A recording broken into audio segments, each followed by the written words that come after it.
വട്ടിയൂർക്കാവിൽ നിയമസഭാ തെരഞ്ഞെടുപ്പിൽ ആര് ജയിക്കും?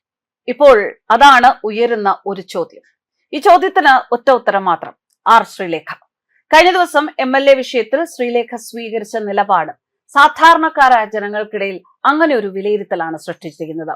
ഒരു രാഷ്ട്രീയ ബോധത്തിൽ നിന്ന് സംസാരിച്ചു എന്ന് മാത്രമല്ല, നൈസായി ശ്രീലേഖ അവിടെ പ്രയോഗിച്ചത് ഒരു പോലീസ് ഉദ്യോഗസ്ഥ എന്ന നിലയിൽ തന്റെ ഉള്ളിൽ ഉണ്ടായിരുന്ന നിരീക്ഷണ പാടവം തന്നെയാണ്.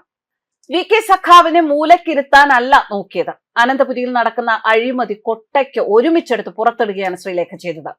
ഇവരെ ഇപ്പോൾ BJP പക്ഷത്തു നിന്ന് പിണക്കി ഇറക്കാമെന്ന് കരുതി ചിലരൊക്കെ ഉണ്ടായിരുന്നു ഇവിടെ. മേയർ വിഷയത്തിൽ അവർ തിരിഞ്ഞു നിൽക്കുന്നു, അവർ BJPയുമായിട്ട് ഇടഞ്ഞു നിൽക്കുന്നു, അവരെന്തായാലും ഇനി കാര്യമായിട്ടൊന്നും കൗൺസിലർ എന്നുള്ള രീതിയിൽ ചെയ്യാൻ പോകുന്നില്ല, ശാസ്തമംഗലത്തുകാർ ഒക്കെ തോറ്റുപോയി, ശാസ്തമംഗലത്തുകാർ അനുഭവിച്ചോ എന്ന മട്ടിലുള്ള നിരവധി പ്രസ്താവനകളും അഭിപ്രായ പ്രകടനങ്ങളും ഒക്കെ കണ്ടിരുന്നിടത്താണ് ഒരൊറ്റ ദിവസം കൊണ്ട്, മണിക്കൂറുകൾ കൊണ്ട് ശ്രീലേഖ ആർ എന്ന കൗൺസിലറുടെ ഇമേജ് ആകെ മാറിയത്.